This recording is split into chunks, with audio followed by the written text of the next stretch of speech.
자, 반갑습니다. 오늘 146차 기술독립군 웨비나입니다. 오늘은 광주과학기술연구원 지스의 브릿지 융합 연구개발 사업단을 이끌고 계시는 송낙경 교수님을 모셨습니다. 우리 큰 박수와 함께 시작하도록 하겠습니다. 자, 시작해 주시죠. 네, 안녕하세요. 우리 기술 독립군 여러분께 우선 인사였습니다.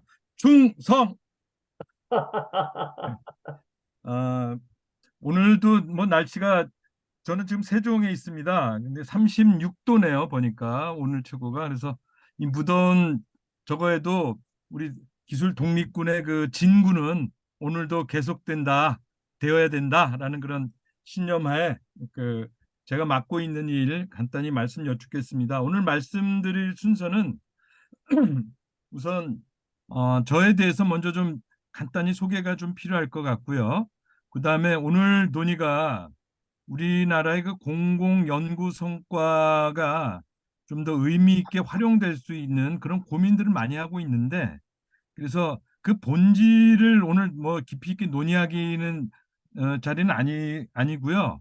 그래서 제가 맡고 있는 그 브릿지 사업을 중심으로 해서 어떤 배경으로 정부가 이런 사업을 추진하게 되었고, 그다음에 이 사업이 좀 더 성공적으로 되기 위해서 앞으로 우리가 같이 노력해야 될 일이 무언가, 이런 내용을 어, 여러 가지 그 기술 사례를 중심으로 한번 좀 말씀을 드리고요. 그다음에 결과적으로는 이러한 그 연구 성과가 좀 더 의미 있게 시장에서 활용될 수 있도록 결국은 기업의 그 참여가 굉장히 중요합니다. 그래서 관심 있는 기업을 좀 발굴하고 후속으로 이제 사업화될 수 있도록 그런 그 방안을 지속적으로 모색하는 그런 그 과정의 하나라고 생각이 됩니다. 우선 저에 대해서 간단히 좀 말씀드리겠습니다. 저는 지금은 이제 광주 과학기술원의 이 브릿지 융합 지원단 단장을 맡고 있고요. 브릿지 지원단은 지스트 내에 설치되어 있긴 했지만 이건 지스트 사업이 아니라 국가 연구개발 사업입니다. 그래서 전국에 현재 16개 연구단이 있고 그 연구단별로 최소한 두세 개의 그 산학형 컨소시엄이 되어 있기 때문에 전체적으로 한 60개 정도의 그 연구 단위가 참여를 하고 있고 포항에서 창원, 안산, 뭐 서울, 광주 뭐 여러 군데 그 있기 때문에 부지런히 그냥 그 다녀야 되는 일이 이제 이 업의 본업이라고 할 수 있겠고요.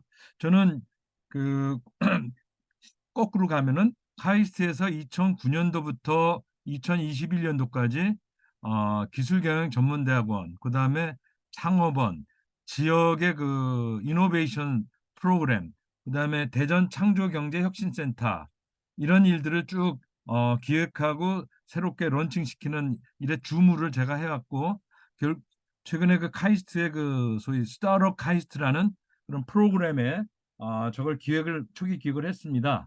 그 전에는 대덕 연구개발 특구라고 지금 연구개발 특구가 전국에 있습니다만은 대덕 연구개발 특구가 2004년도에 출범할 때 거기 초대 사업 단장으로서 공공 연구 성과의 사업화를 위한 연구소 기업 제도 이런 그 법을 입법 문제부터 전부 진행을 했고요. 그 대덕에 내려오기 전까지는 KTB 네트워크에서 벤처 캐피탈 투자 업무를 쭉 해왔습니다.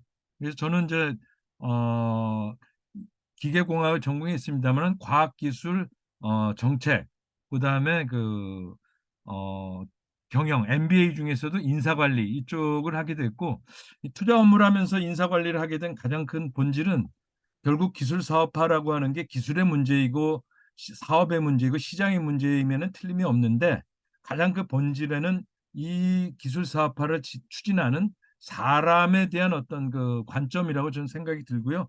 저는 기술 독립군도 그런 관점에서 좀 보고 있습니다. 자, 기술 사업화에 대한 논의를 할 때 많이 이제 저희가 그 예로 드는 이 그림인데 이런 그 베이직한 그 기초 연구로부터 응용 연구, 그다음에 소위 이런 시스템 통합 과정을 거쳐서 소위 시장 진출해 가는 여러 가지 단계가 있는데 그 각 단계별로 수없이 많은 그 단절점이 있게 됩니다. 그래서 그 단절점이 어떻게 극복해 가느냐의 문제인데 그 단절점 중에서는 어, 기술 자체의 어떤 그 본질적인 문제도 있지만 그 기술을 사업해 가는 과정에 있어서의 필요한 여러 가지 리소스, 투자, 그다음에 사람, 그다음에 어떤 사업 기회 이런 부분에 대한 문제도 같이 이루어져야 될 거고 이걸 이노베이션 컨티뉴um 연속체적인 관점에서 본다면 이러한 일련의 그 과정이 어느 한 곳에 미싱이 됐을 경우에는 전체적인 시스템이 그대로 다 작동이 중단되는 그런 부분이라고 할 수 있고요. 또 하나는 예를 들자면은 어느 분이 이런 비유를 했는데 기술 사업화 과정을 마치 이어달리기로 이렇게 개념적으로 설명을 좀 쉽게 하기 위해서 이어달리기로 설명을 하는데 사실 현장에서 벌어지는 거는 농구 경기, 럭비 경기, 축구 경기처럼 전체적으로 이 팀이 같이 어우러져 싸우지 않으면 안 되는 그런 복잡계라고 할 수 있겠습니다. 그래서 이걸 TRL, 테크놀 레디니스 레벨로 본다면 1부터 9까지 돼 있는데 대략 1, 2, 3은 기초 연구, 4, 5, 6은 실험실에서의 어떤 응용 연구, 7, 8, 9는 산업 현장에서의 어떤 생산, 개발 이런 측면을 본다면 대단히 안타깝게도 이걸 스마일 커브라고 하는데 소위 연구하는 사람도 그렇고 기술 사업화를 하는 그 기업의 입장에서도 그렇고 이 4, 5, 6이라는 단계는 참 재미가 없는 그런 정부에서도 투자가 가장 안 되고 있고 연구하는 사람 입장에서는 연구의 거리가 잘 안 돼요. 논문거리도 안 나오고 특허도 이렇다 할 게 별로 없고 그렇다고 기업이 이 단계에 뭔가 의미 있는 투자의 의사결정하기에는 더더욱 쉽지 않은 이런 스마일 커브가 근데 바로 이 영역이 제가 말씀드리는 브릿지 영역이고 이 영역이 극복되지 않는 한 공공연구 성과에 의미 있는 사업화는 여전히 쉽지 않을 거라고 저는 생각을 합니다. 작년 재작년에 그 오징어 게임을 쭉 보셨는데요. 오징어 게임의 그 주인공의 그 백남바가 456번이었어요. 이 작가가 어떤 의미를 가지고 4, 5, 6을 포함했는지 모르겠습니다만은 어디로 가야지 내가 살아남을 수 있을까? 생존의 문제를 봤을 때 1, 2, 3으로 갈 거냐, 7, 8, 9로 갈 거냐, 이도 저도 아닌 중간에 갈팡질팡하는 그 어려운 거를 이 오징어 게임이 생존 게임에 담았다고 할 수 있겠습니다. 자, 그런 관점에서 이 브릿지 사업은 대한민국의 지금까지 누적된 국가 연구개발 사업의 연구 성과가 10만 건이 넘고 있습니다. 거기에만 20개 정도의 국가 연구개발 사업이 있는데 뭐 미래융합 파이오니어니 뭐 글로벌 프론티어 사업이니 또는 뭐 과학 난제 도전 지원 사업이니 최근에 소위 딥 사이언스라고 해서 뭐 초전도 뭐 양자 퀀텀 이렇게 해서 계속 그런 연구가 이루어지고 있고 그거는 국가의 미래 성장 동력을 위해서 당연히 할 수밖에 없는데 문제는 대부분의 기술들이 그 단계에서 연구로 끝나고 보고서 내고서 거기서 그냥 머물고 마는 경우가 많이 있는데 저희 브릿지 사업은 이러한 기존의 그 연구 과제를 잘 조합 활용해서 연구에 따른 리스크도 줄이고 비용도 절감하고 좀 더 이런 좀 시장 중심의 문제 해결형 과제를 발굴해서 성공률을 제고하자. 이런 취지로 설계된 사업이라고 할 수 있겠습니다. 그래서 사업은 두 가지 미션이 있어요. 이런 융합 R&D를 통해서 핵심 원천 기술을 개발하고 이 기술이 쓰일 만한 것인지 그래서 실용화 가능성을 검증 제고할 수 있도록 그래서 아까 말씀드린 TRL로 보면은 TRL 한 6 정도에 이를 수 있게끔 지원해 주는 그런 부분이라고 할 수 있겠습니다. 그래서 이 개념은 아까 그렸던 그 좀 복잡한 개념은 좀 단순화한 건데 그래서 문제 인식에서 R&D를 통해서 기술을 개발하고 시제품 제작하고 양산의 이런 일련의 과정에 있어서 저희 그 융합 브릿지 사업은 융합 R&D로부터 소위 그 시제품 제작까지 이르는 올 두 단계로 이루어지게 되겠고요. 우리가 여기서 본질적으로 야, 융합이라는 게 뭐냐? 근데 융합은 뭐 학자적인 관점에서 본다면 아주 원초 단계에서의 R&D를 하는 그런 그 융합이라고 얘기를 학문적으로는 그렇게 얘기를 하는데 이거는 여기서 얘기하는 융합은 뭐냐면 이미 이러한 그 복합적인 개념으로 설정된 연구 과제가 후속 기술 가치를 창출할 수 있도록 이 이후에도 여러 가지 그 생산 과정에서 또는 제품 서비스 과정에서 다양한 기술적 요소들이 인티그레이션, 융합이 돼야 됩니다. 그래서 그런 영역까지 좀 포괄적으로 그 아우르는 그런 융합이라고 할 수 있겠고요. 브릿지 이꼴 결국은 랩 투 마켓, 실험실과 시장 사이의 갭을 메꿔주는 그런 개념이라고 할 수 있겠습니다. 그래서 이건 뭐냐면은 초기에 그 R&D는 좀 더 연구자 주도로 하되 실제 그 실용화 가능한지 이런 부분은 기업이 좀 더 주도해야 되는 그런 그 환경이 좀 달라지고요. 근데 이 부분에 있어서 산자부나 중기부가 소위 그 뒷단에서부터 R&D 단계로 접근해 가는 방식하고 과기부가 R&D 단계의 연장선에서 이 부분을 접근해 가는 거 이거 굉장히 좀 개념적으로 좀 다릅니다.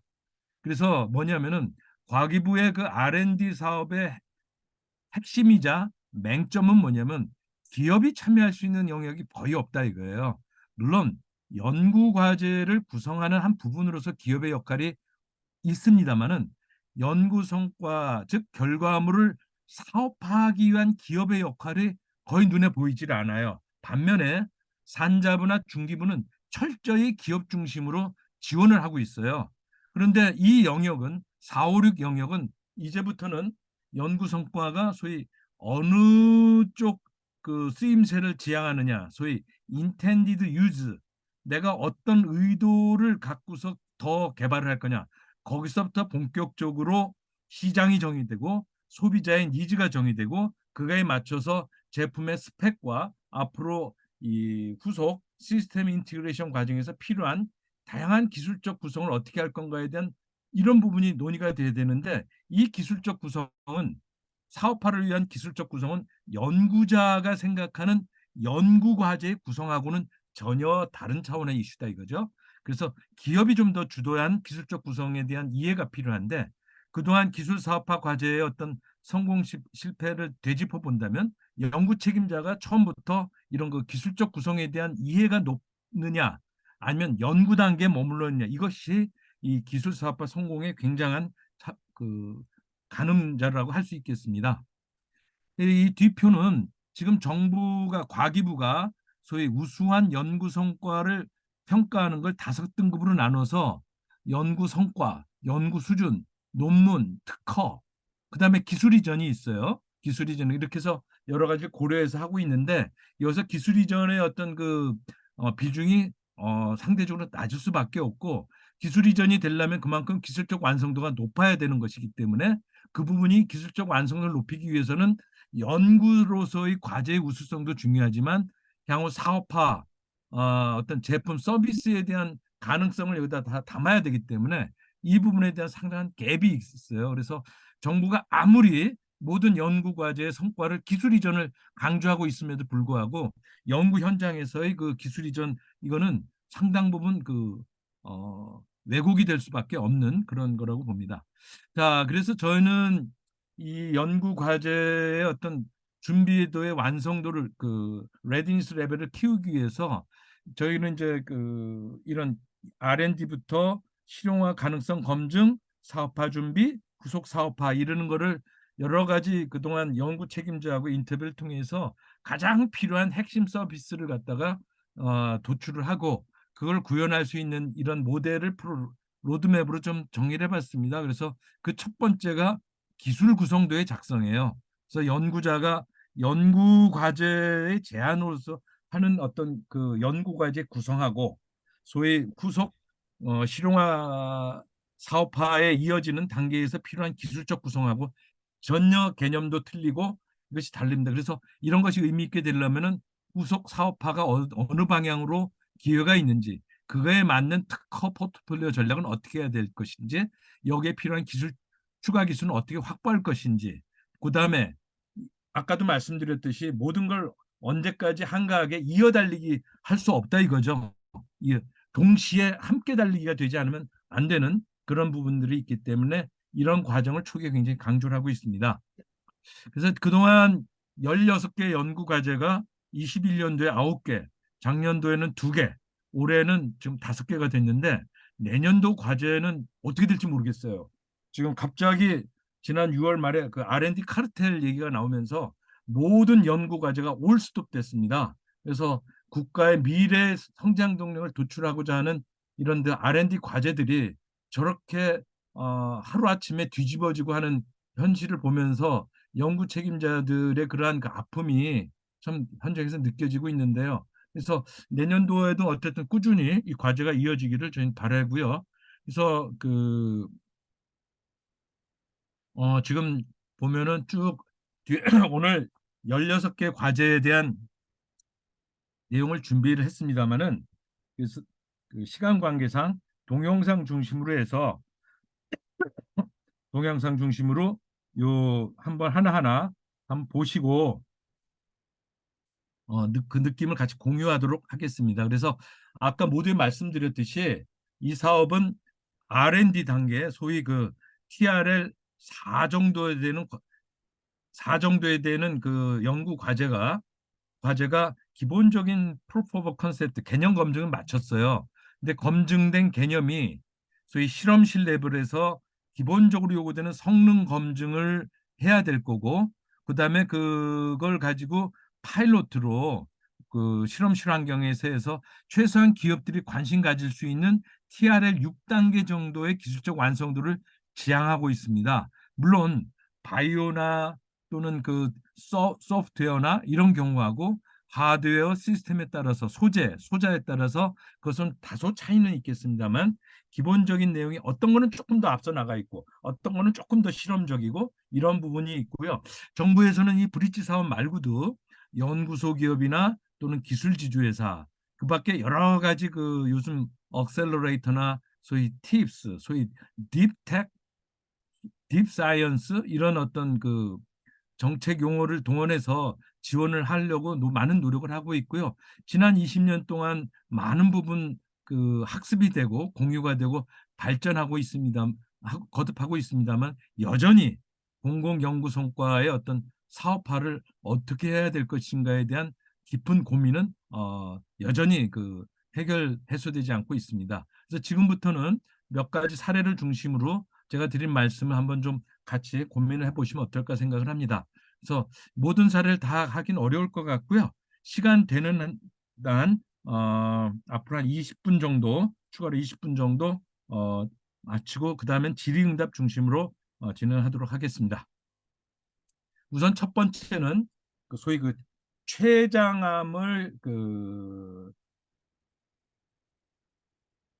진단해가지고 이걸 이런 각종 인공지능을 위한 분석을 해가지고서 어떤 진단하는 그런 방법이 되겠습니다. 그래서 우선 한번 좀 보시죠. 제 설명보다는 동영상을 보시는 게 간단할 것 같습니다.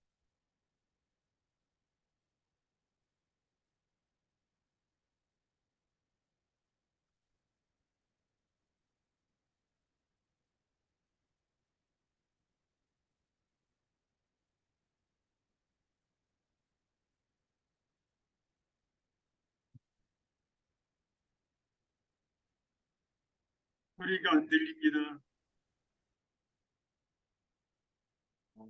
소리가 안 들립니까? 소리가 소리 안 안 들리네요. 들려요.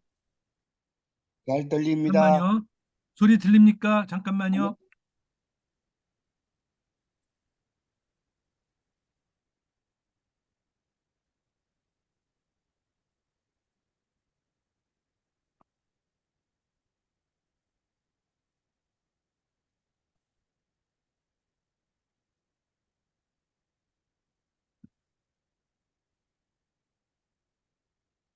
여러분 소리 어떻습니까? 아직 안 들립니다. 그래요. 잠깐만요. 잘 들리는데요. 그래요? 예, 잘 들리세요? 예, 예. 예, 그럼 계속 하겠습니다.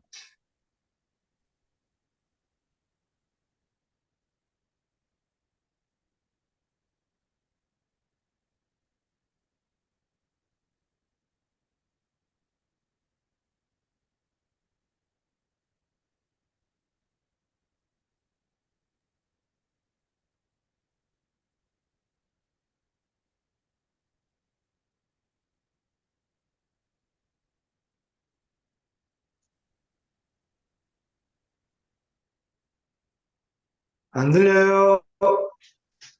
어떤 분은 들리시고 어떤 분은 안 들리시고. 발표자 목소리는 들리는데 네. 동영상에 나오는 아, 목소리가 안 들려요. 그러세요? 네. 잠깐만요. 잠깐만. 이건 제가 잘못된 것 같습니다. 잠깐만요. 요 정도부터 다시 하겠습니다. 잘 들리세요? 아니, 하나도 안 들려요, 전혀. 그래요? 화면 공유하실 때 소리 공유를 체크하셔야 됩니다. 그래요. 잠깐만요. 잠깐만요.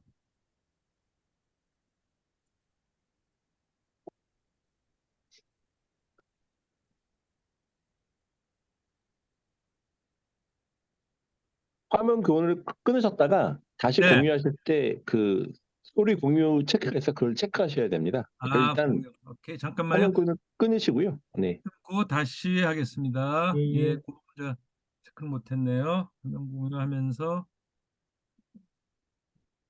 를 하고 여기에서 소리 공유가 여기요. 그다음에 잠깐만요. 슬라이드 쇼.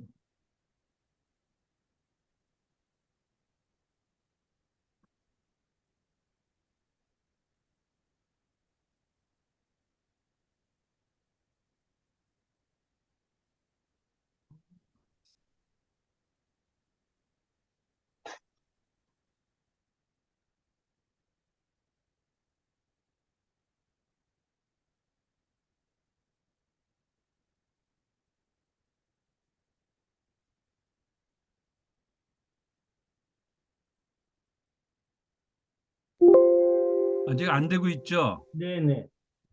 잠깐만요. 이제 잘 들립니다. 네? 이제 다 잘 들려요. 제 마이크 소리만 들리는 것 같은데.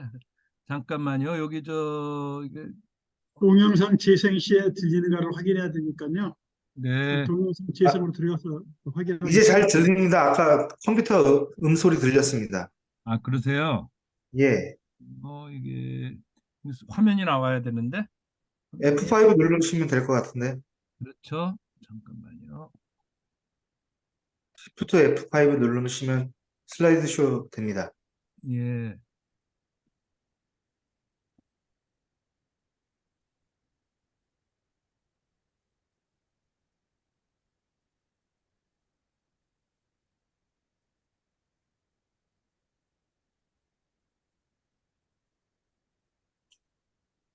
그 다음 기술로 넘어가겠습니다.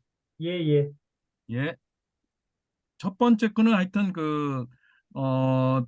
전기전자공학 하신 분이 이제 췌장암이라고 하는 그런 문제 인식을 해서 마커에 대한 연구는 서울대 병원이랑 그로 같이 연구를 하고 있는데, 이분은 이제 뭐냐면 전자공학 전공하신 분이에요. 그래서 거기서 읽어진 여러 가지 데이터를 인공지능이나 이런 시스템으로 해서 일체화해서 하고 있는데, 저희가 갖고 있는 문제 인식은 뭐냐면 이걸 이제 췌장암이라고 하는 것이 굉장히 쉽지도 않을 뿐더러 췌장암 마커라는 부분이 다양하게 아직 확보가 안 돼 있는 상태에서 과연 후속 사업화가 될 것인가, 그런 이런 점을 염두에 두고 있고요. 최근에 그 연구 책임자들이 공동으로 회사를 창업을 했어요. 그래서 근데 그걸 이제 옆에서 지켜보면서 이걸 후속 이어서 사업화할 수 있는 회사를 찾기가 쉽지 않기 때문에 스스로 창업하지 않을까. 그래서 여기서 우리가 가져야 될 이슈 중에 하나는 이러한 혁신 기술이라고 하는 게 기술 이전을 통해서 하는 게 바람직할지, 아니면은 개발자가 스스로 창업을 해가지고서 이 혁신을 이어지도록 할 것이 하는 거, 이런 이슈를 우리가 한번 같이 고민해 줄 필요가 있겠고, 최근에 정부가 지원하고 있는 그 연구원 창업이나 실험실 창업, 교수 창업 이러한 문제를 단순히 창업의 활성화라는 측면으로서가 아니라 기술 이노베이션을 어떻게 하는 게 더 효율적인지, 그래서 결과적으로 어떤 게 경제적으로 의미가 있는 이런 관점에서 한번 볼 필요도 있지 않을까 생각을 합니다. 다음 과제 보겠습니다. 다음 과제는 소위 그 코로나 시국에 그 많이 이런 과제가 많았는데요. 이거는 이제 공기의 오염 물질을 포집을 하고 이 포집된 오염체를 바로 PCR에다가 바로 연결해서 모니터링할 수 있는, 실시간 모니터링할 수 있는 그런 기술이에요. 그래서 현재 지스트가 만들어서 하고 있고, 결국 앞에 과제도 그렇고 뒤에 과제도 그렇고 바이오 부분 또는 그 부분을 IT하고 연결해서 이렇게 융합해 가지고서 하는 기술들이 좀 많이 있는데요. 뭐 보시도록 하겠습니다.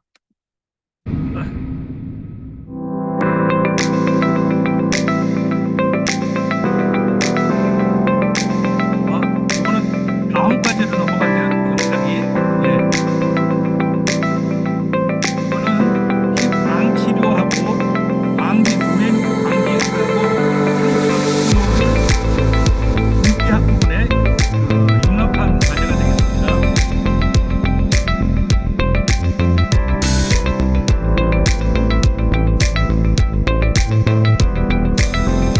기술을 개발한 카이스트 최경철 교수는 방치료의 그 전문가인데요. 이 방치료를 어디에다 적용할 건가, 상처 치료, 그다음에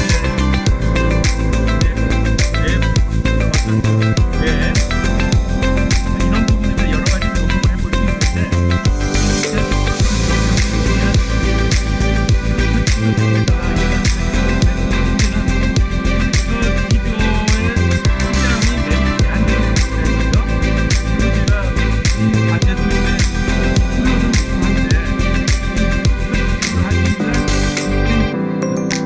시장에 대한 사전의 분석이나 이런 부분이 정부에 대한 굉장히 부실했어요.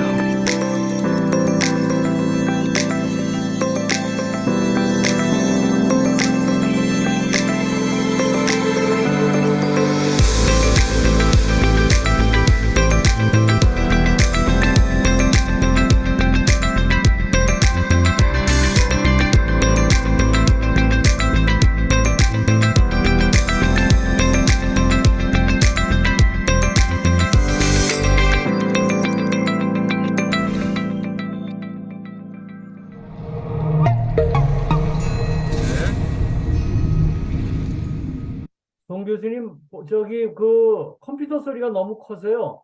송 예. 교수님 말소리가 안 들렸어요. 아, 그래요? 요 수를 조금 줄일게요. 예.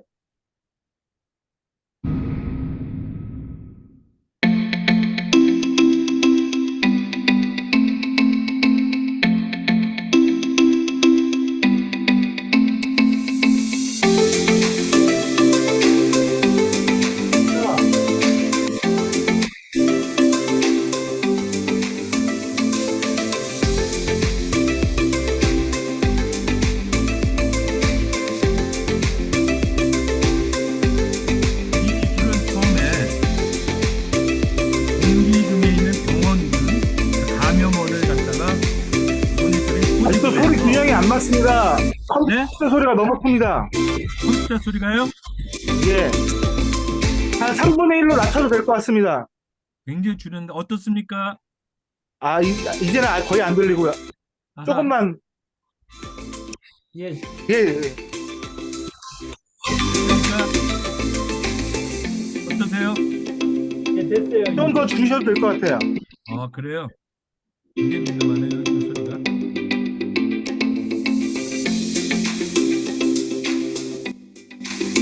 예, 됐습니다. 네, 아유, 미리 좀 조절할 걸. 자, 이 공기 감염원으로 해서 기본적인 연구가 수행이 되고 있는데, 저희 인텐디드 유즈 측면에서 본다면 이거를 예를 들면 공항이나 기차나 기차역이나 이런 공중 교통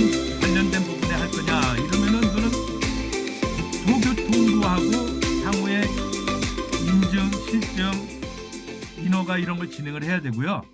만약에 이런 문제를 식당으로 해서는 공경환경부랑도 해야 됩니다. 그에 따라서 이 기술이 만들어졌다 하더라도 이후에 후속 사업화를 위해서는 어떠한 도메인에다 이걸 응용할 거냐에 따라서 이 이후에 기술적 로드맵의 구성이나 이런 부분이 전혀 다르게 되거든요. 그래서 사실은 TRL 4, 5, 6단계는 그 부분이 굉장히 중요한 건데 연구 책임자가 이거를 어느 방향으로 정하기가 상당히 어려워요. 그래서 이런 그 공항이나 대합실이나 이런 쪽이 특화된 서비스 회사 또는 식당이나 실내 일반 또 상업용 건물 이거에 따라서 어디에 할 거냐에 또 굉장히 달라지거든요. 기술적인 향후의 어떤 그 로드맵이. 그래서 이런 부분이 본격적으로 같이 고민돼야 될 그런 부분이라고 생각 들고요. 그다음에 요것도 바이오이긴 한데 좀 어려워서 요건 넘기고 요건 한번 보시면 재밌을 것 같습니다.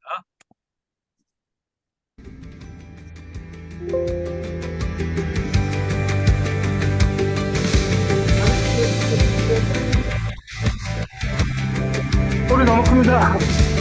그러세요? 건 바이 건 소리가 다 다르게 세팅이 돼 있어가지고 그렇습니다. 예, 소리가 조금 들릴 정도. 야, 확 줄여요, 확 줄여. 됐습니까? 네. 안 들려도 될 것 같은 느낌은 있어요, 사실. 저도 소리, 공감합니다. 예, 네, 소리가 안 들려도 될 것 같아요. 밑에 저 텍스트 깔아놨으니까 보시면 될 네, 것 같아요. 예, 소리가 그냥 배경음악이기 때문에.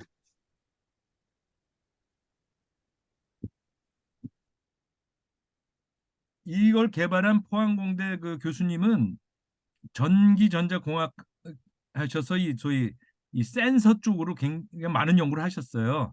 그 중에 소위 그 바이브레이션 센서를 만드셨는데 이걸 첫 번째 적용을 이런 그 성대 손상이 있는 부분들을 위한 이런 쪽에다가 응용을 하려고 이제 과제가 기획이 됐는데 과제 기획 단계에서 소위 그 이런 성대에 이상이 있는 부분뿐만 아니라 다른 그 긴급 또는 화재 또는 군사 작전 이런 부분에서도 좀 용도가 있지 않겠는가. 그래서 어느 쪽으로 하는 게 좋을지에 대한 다양한 이 스펙트럼을 가지고 있는데 문제는 어느 이제 사업이라고 하는 거는 이 모든 걸 다 아우르는 그런 건 불가능하다 이거죠. 그래서 소위 인텐디드 지금부터는 어느 영역에 어떻게 적용할 건가에 대한 그 고민을 좀 더 집중적으로 해야지만 요구되는 제품의 그 상품 제품으로서의 완성을 높일 수 있을 거라고 봅니다.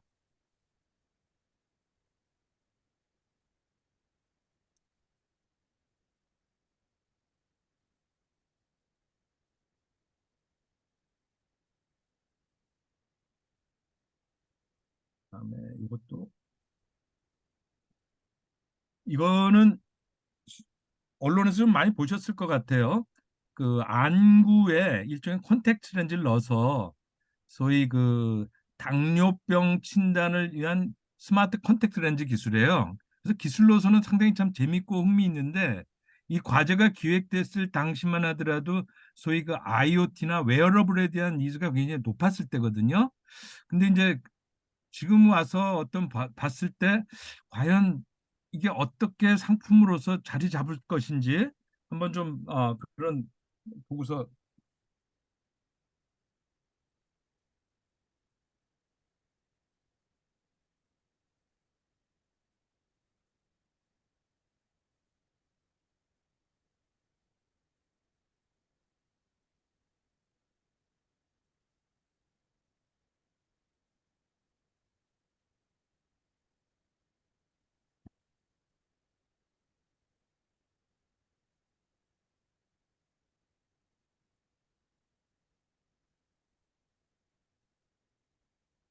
이 사업은 현재 그 교수님이 주도해서 회사 창업을 하고 시리즈 A 투자 일부 유치하기도 하고 상당히 그 제품에 대한 컨셉트도 많이 좀 올라와 있고 그다음에 소위 그 국내 그 컨택트 렌즈 하고 있는 코스닥 상장 기업이 이 여기 연구팀에 조인해 가지고 후속 사업화를 같이 하고 있어요. 그래서 이 기술이 갖는 의미는 컨택트 렌즈의 비중을 두기보다는 우리 몸에서 발생하는 여러 가지 체액을 IoT 센서를 활용해서 우리가 그 감지할 수 있는 기술 중심으로 본다면 제품은 컨택트 렌즈지만 이걸 구성하는 핵심 기술은 이런 그 IoT 기술을 우리 체내에 그 적용시켜서 어떤 각종 진단을 원격에서 할 수 있는 그런 부분이 아닌가 이렇게 관점을 어디에 두느냐에 따라서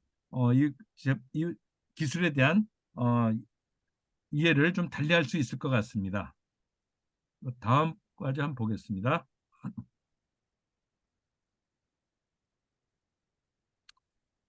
이 부분은 현재 그 고척동 야구 경기장 보면 이게 둥그렇게 돼 있어요. 그래서 거기서 지금 실증 테스트를 지금 하고 있는데 소위 이런 그 특정한 불규칙한 그 외벽에 이런 그 로봇 기술을 적용해 가지고서 어떻게 하면은 작업을 좀 더 효율화할 수 있을 것인가 이런 부분인데요. 이것도 소리를 죽이고 보도록 하겠습니다.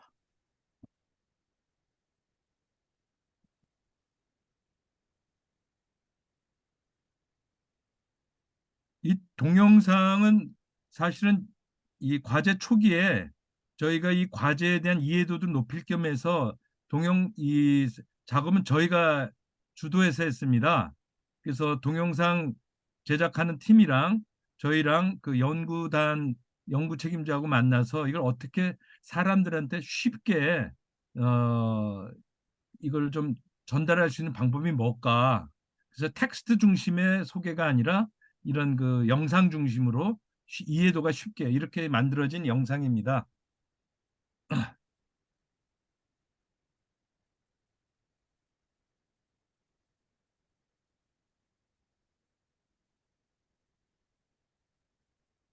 이 연구 책임자의 고민은 이걸 기술적으로 구현하는 것은 얼마든지 연구에서 할 수 있는데 과연 외벽 작업하는 데 있어서 그 로봇가 실질적으로 쓰일 수 있을지, 그러니까 현장 환경에 현재 사람들이 투입이 돼서 작업자들이 투입돼서 하고 있는데 그 사람들의 어떤 잡 시큐리티하고 충돌은 없는지, 아니면 그분들하고 어떻게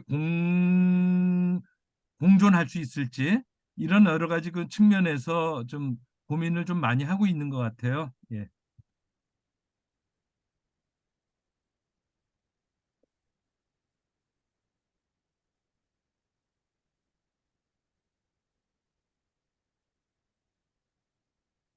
두 가지도 뭐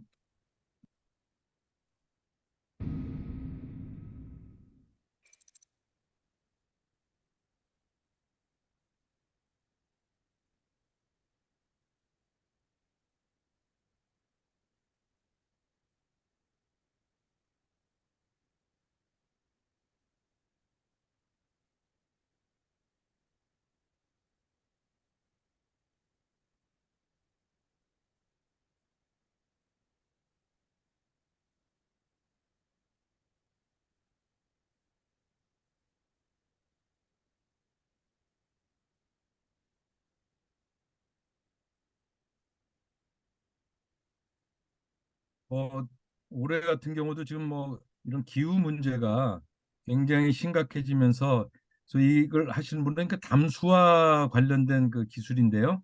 한 10년 전에 이 담수화 기술이 굉장히 그 핫 이슈이긴 했는데 이게 그렇게 의미 있게 현장 적용이 되지 못한 것 같습니다. 그래서 이거를 좀 기존의 그 담수화 기술의 에너지 소스를 어떻게 보면 태양열을 활용해서 할 수 있을까? 이거에 대한 문제를 고민하고 있는데 연구 과제로 제시됐던 그 당초의 목표가 굉장히 도전적이었어요. 어떤 그 규모나 이런 거로 봤을 때. 그래서 지금 하면서 전부 처음에 제시됐을 때 수준에서 한 반 이하로 과제의 목표를 낮추어 가지고서 조정해 가면서 과제를 하고 있고 현재 현장의 그 실증 사이트를 확보를 해서 수자원공사나 이런 데랑 통해 가지고 통해서 실증하는 쪽으로 지금 그 단계에 이르렀습니다.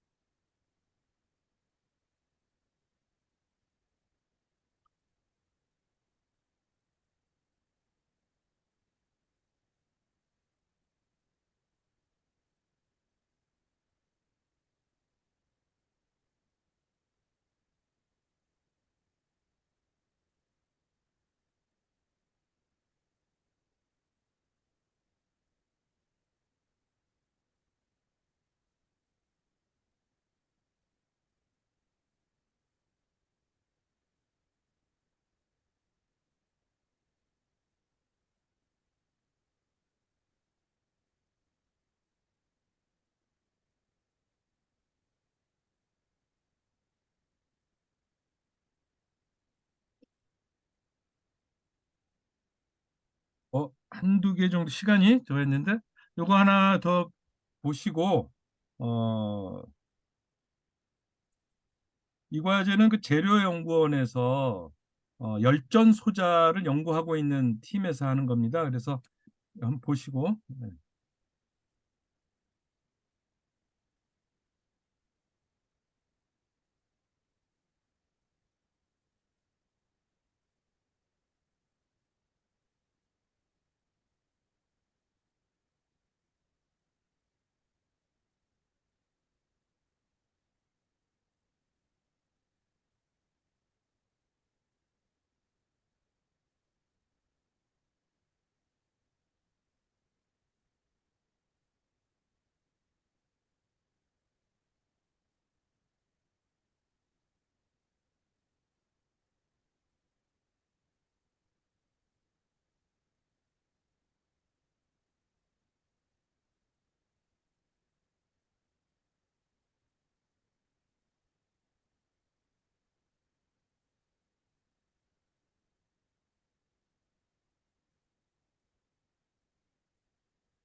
어,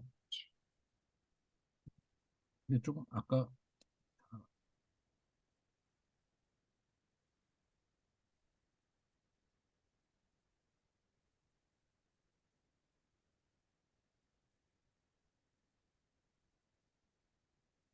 예. 이 과제는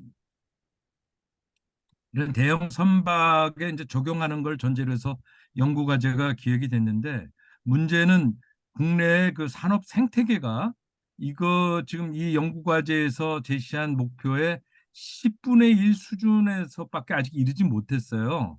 그래서 그 소위 그 기술이 사업화되기 위해서는 기술의 문제, 그다음에 뭐 시장의 문제도 있긴 한데 이걸 구현해낼 수 있는 산업 생태계도 굉장히 중요한 것 같아요. 그래서 기업이 이런 그 현재 그 10분의 1 수준에서 하고 있는 어느 기업이 어떻게 될지 모르는 이런 도전적인 과제에 사업화에 참여하기는 상당히 좀 어려운 부분이고 그 산업 생태가 형성될 때까지 지금의 연구자가 좀 주도할 수 있는 일종의 그 이노베이션 플랫폼이 좀 필요합니다. 그래서 지속적으로 연구도 이루어져야 되고 그다음에 기술적인 어떤 사양이나 스펙을 높여갈 수 있고 그래서 이거는 결과적으로 기술 이전에 대해서 사업화도 중요한 부분이긴 한데 저희가 브릿지 사업의 중요한 성과 목표 중에 하나는 뭐냐면은 연구의 생태계, 이노베이션 생태계의 역량을 빌드업 시켜가는 플랫폼을 해서 지속적으로 연구가 이 분야에 대한 연구가 테마로 이루어질 수 있게끔 예를 들면은 열전 소자 특화 무슨 그 연구 센터로 해서 이 부분의 이슈가 지속적으로 그 하나의 어떤 그 이슈가 될 수 있도록 아까 말씀드렸던 그 폐열 그 태양광을 이용한 그 담수화 플랜트 같은 경우도 실제 개발된 기술하고 현재 산업 생태계의 수준 갭이 굉장히 크거든요. 그래서 그 부분이 연구가 지속적으로 이루어질 수 있도록 하는 것도 굉장히 중요한 그 국가 R&D 정책의 한 부분이 아닌가 생각을 합니다. 자, 예, 제가 감사합니다. 이제 일단 여기서 시간이 좀 어느 돼서 네네네. 채팅이 많이 나왔으니까 채팅을 한번 전부 좀 제가 봐주시죠. 지금 곧 보고요. 예, 그래서 지금 영상을 처음에 그 음성 세팅이 너무 좀 과하게 돼서 좀 예. 기술적 조작에서 좀 어려움이 있었던 것 사과드리고요. 우선 그 채팅 중심으로 제가 좀 말씀을 드리도록 하겠습니다. 예, 저기 제가 한번 저 정리를 해서 드릴게요. 네, 양영진 대표님께 디지털 트윈 전문가신 양영진 대표님이 분야별 기술을 먼저 개발하고 융합하는 방법보다는 과제를 기획할 때 시스템 공학적으로 접근하여 문제를 정의하고 문제 해결에 필요한 기술을 식별하고 있는 기술을 활용하고 없는 기술만 개발해야 다 효율적으로 이지 않을까요? 이렇게 질문하셨어요. 예, 이 부분은 저는 100% 저는 공감을 하고요. 근데 지금 현재 국가의 많은 연구개발 과제들이 기획되는 걸 보면은 수요조사 단계에서도 그렇고 실제 선정이 되는 거는 굉장히 요소 기술, 단일 기술, 개별 기술의 원천 단계 것들이 되다 보니까 이 이후에 어떤 용처를 전제로 해놓고서 시스템적으로 접근하기보다는 일단 그 요소 기술의 완성도를 개별적인 요소 기술의 완성도를 높이는 걸로 되고 있는데 지금 지적하셨듯이 적어도 TRL 4단계에 진입을 하면은 개별 기술의 완성도를 높이는 그런 논문 쓰는 그런 쪽으로 보다는 적어도 지금 말씀하셨듯이 이것이 가능한 어떤 가능한 용처를 갖다가 뭐 몇 가지라도 이렇게 좀 옵션으로 두고 그걸 시스템 공학적으로 해석을 해서 한다면 거기서 필요한 기술의 어떤 요소나 공통적으로 보완이 돼야 될 부분, 미흡한 부분을 도출을 해가지고 바로 이게 어떤 시장 중심으로 가는 것임이 틀림이 없어요. 근데 지금까지 이미 그랬고 지금도 많은 R&D 과제들이 단일 개별 기술적인 어떤 접근을 벌이지 못하고 있는데 이런 점은 대단히 아쉽고요.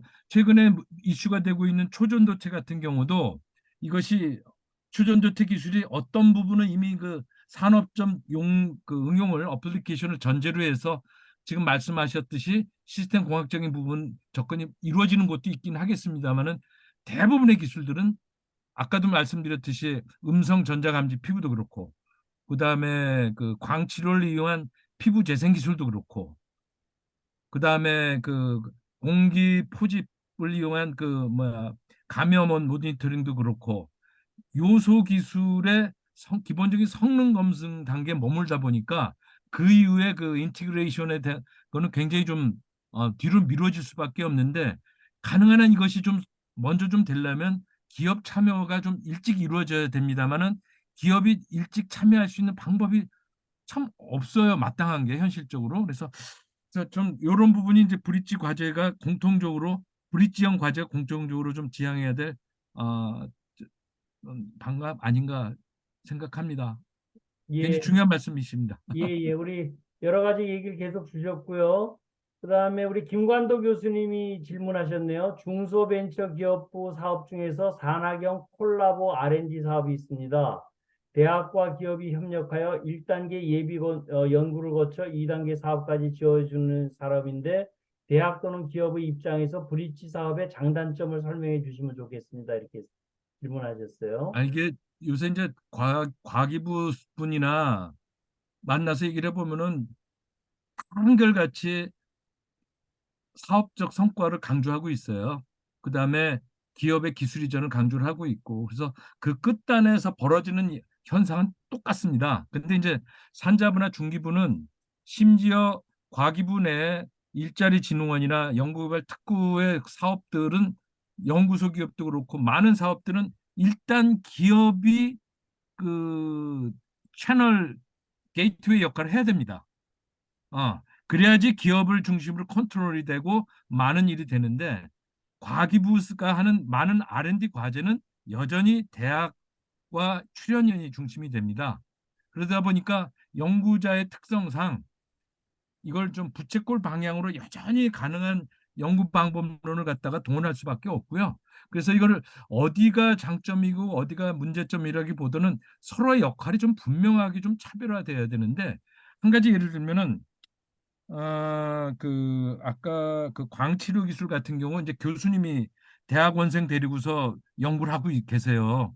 그다음에 그 랩에서 어떤 단일 기술은 창업한 부분도 있고. 근데 그 내일 모레 박사적을 앞두고 있는 박사과정 학생이 이걸 가지고 식약청 다니면서 행정서류 준비하고 이럴 수밖에 없더라 이거죠. 제가 그 현실 얘기를 들으면서 어떤 방안을 생각했냐면 이건 투 트랙으로 접근해야 되겠다.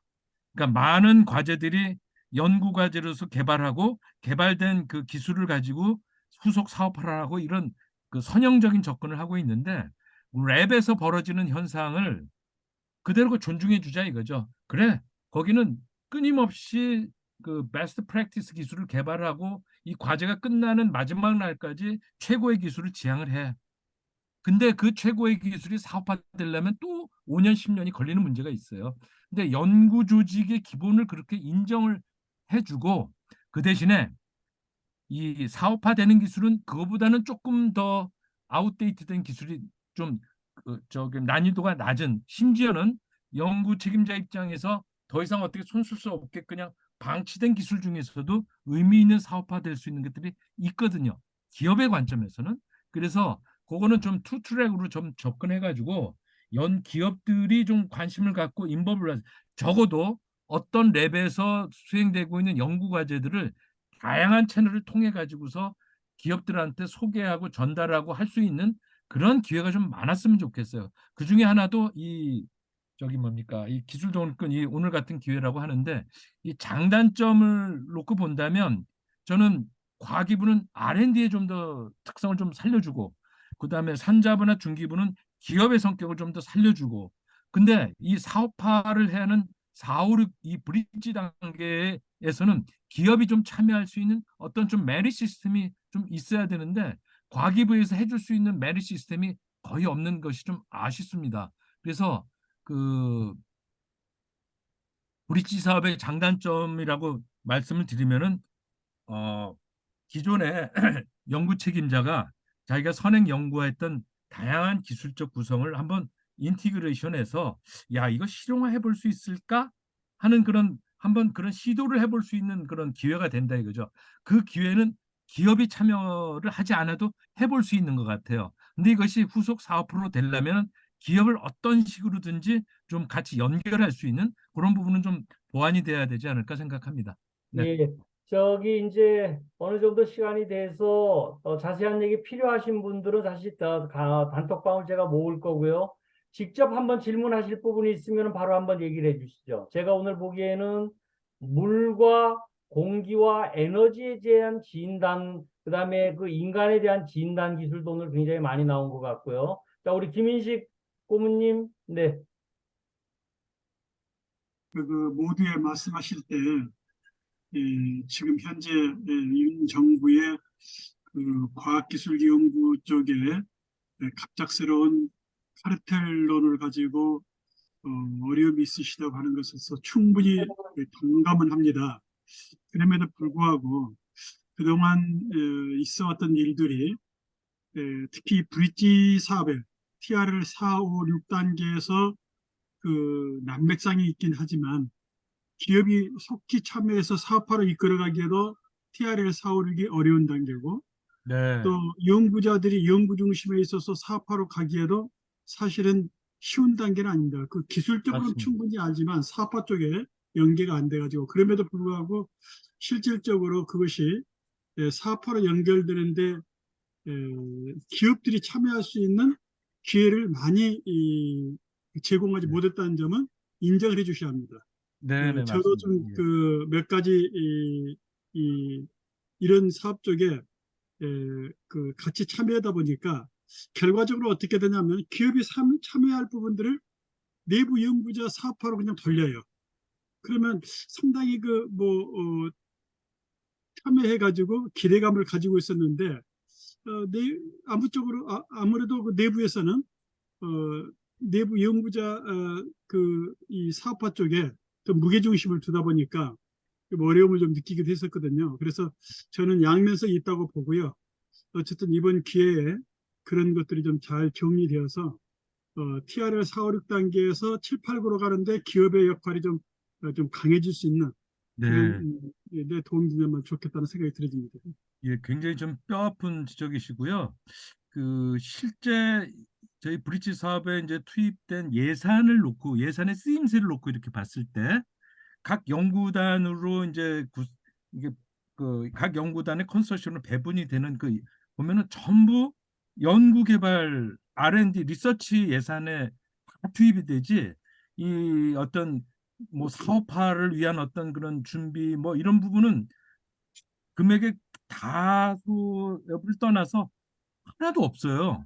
그러니까 연구 책임자 입장에서는 자기 예산을 들여가지고서 무슨 뭐 그 시장 분석이나 특허 포트폴리오 분석이나 뭐 기술 심지어는 기술 구성도 작성을 위한 이런 부분에 대한 것이 전혀 없더라 이거죠. 그래서 저희 브릿지 사업이 인볼브 해가지고 그걸 조금씩 풀어가고 있는데 여전히 연구 현장에서는 사업하는 나의 어떤 관심 영역 밖이라는 인식이 지배적일 수밖에 없던 현실이 좀 그렇더라고요. 그래서 지금 말씀하셨듯이 아까 그 뭐 중기 벤처의 테크 브릿지 사업 소개를 해주셨는데 저희 사업의 포지션이 테크 브릿지 사업의 전 단계 사업으로 포지셔닝이 되면 좋을 것 같아요. 그래서 예를 들면 테크 브릿지 사업을 준비하시는 기업이나 또 연구 책임자가 계실 경우에는 그 앞단에 TRL 5, 6을 좀 완성도를 높일 수 있는 그런 기회로 활용하면 연결이 되면 참 좋은데 이게 테크 브릿지 사업하고 대체를 하거나 이럴 수는 참 없는 것 같아요. 왜냐하면 기업이 공식적으로 등장되지 않기 때문에. 그래서 가능한 한 적어도 4, 5단계부터는 아까 말씀도 계셨습니다만은 우리 기업들이 일반 그 수요자들이 국가에서 수행되고 있는 R&D 과제들이 어떤 게 있어 해서 이렇게 좀 다양하게 좀 쉽게 접근해서 접할 수 있는 이런 것들이 좀 많이 있어야 되는데 실제적으로 보면 기술 소개만 잔뜩 해놨기 때문에 어렵기도 하고 참 그렇더라고요. 예.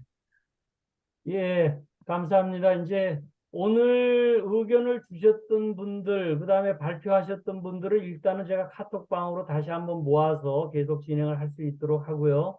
아까 계속 나왔었던 부분 중에서 새롭게 한 발표 자료는 다시 한번 좀 우리 송낙경 교수님 좀 주시면 좋겠고요. 그다음에 네네. 거기 중에서 동영상 부분들이 공유될 수 있는 거 있으면은 동영상은 제가 양이 좀 많아서 그런데 예. 동영상은 어차피 소개를 하기 위한 거니까 제가 다 보내드릴게요. 예, 그 단톡방으로 그냥 보내주세요. 관심 있는 분한테 단톡방으로 제가 모을 테니까 글로만 보내주시면 될 것 같아요. 네네, 예, 알겠습니다. 예. 네네. 그래서 단톡방 제가 다시 뭐 보여드리도록 하겠습니다. 오늘 하여튼 오랜만에 우리 AI 그 부분에 있어서는 우리 송락 교수님 양대 혁신 어부도 하시고도 아주 굉장히 전문가신데 이런 기획이고 이런 구축을 굉장히 잘하세요. 그래서 그런 부분 쪽에 한번 앞으로 계속 같이 할 수 있도록 하고 박진우 교수님, 주민보 대표님 전부 제가 하도록 하겠습니다. 자, 하여튼 오늘 참석해 주신 모든 분들에게 감사드리고 오늘 이런 웨비나는요, 처음에 이제 단초일 부분이에요. 이걸 가지고 계속 시작해 나가는 부분 쪽에 서로들 접점이 있을 수 있기를 바랍니다. 그 다음에 아까 이해관계자의 아까 충돌을 제가 잠깐 말씀을 드렸는데, 사업자들이 이런 부분에 굉장히 관심을 가질 수 있도록, 이런 사업가들한테 그 요즘에 STO라든가 그 국가에서 정책적으로 하고 있는 투자계약증권이라든가 이런 부분을 하면은 그 지분의 침해를 받지 않으면서도 돈을 모을 수 있는 방법이 있다 그러면 얼마든지 이런 기술에 투자할 수 있는 좋은 하나의 계기가 될 수 있으리라고 봅니다. 오늘 우리 수고해 주신 송낙경 단장님께 큰 박수와 함께 끝내도록 하겠습니다. 예, 오늘 무더운데 이렇게 참석해 주시고 제가 갖고 있는 고민에 그 좀 참여를 이해를 해 주셔서 너무 감사드립니다. 그래서 그 아마 제가 몸담고 있는 이 부분뿐만 아니라 우리 사회 많은 영역에서 이런 유사한 현상이 벌어지고 있다고 생각이 드는데요. 이게 이제 이런 정책 사이드, 그다음에 R&D의 초기 단계 인볼브 하다 보니까 너무 무책임하게 시장 중심적인 이런 접근 방식도 한계가 있다는 생각이 좀 들어요. 그래서 이쪽 그 R&D 단계에 공공에서 해야 될 책임과 그런 것이 분명히 있고, 그것이 어느 정도 준비가 된 다음에 시장과의 어떤 접점이 의미가 있는 건데, 너무 R&D 초기 4, 5단계부터 민간한테 던지고 투자를 하고 그러다 보니까 초기부터 너무 많은 과제들이 거기서 그 다음 단계로 전이되지 못하고, 그 진짜 미래 성장 동력으로 할 수 있는 딥텍은 초기에부터 고사하고 많은 것들이 많기 때문에, 그런 부분에서 소위 딥텍 부분에 있어서만큼은 좀 더 정부가 책임이고, 이러한 그 기업들이 좀 손쉽게 의사결정할 수 있게끔 참여할 수 있도록 하는 그런 노력이 좀 필요하다고 저는 오늘 또 느꼈습니다. 네, 네, 감사합니다. 대단히 감사합니다.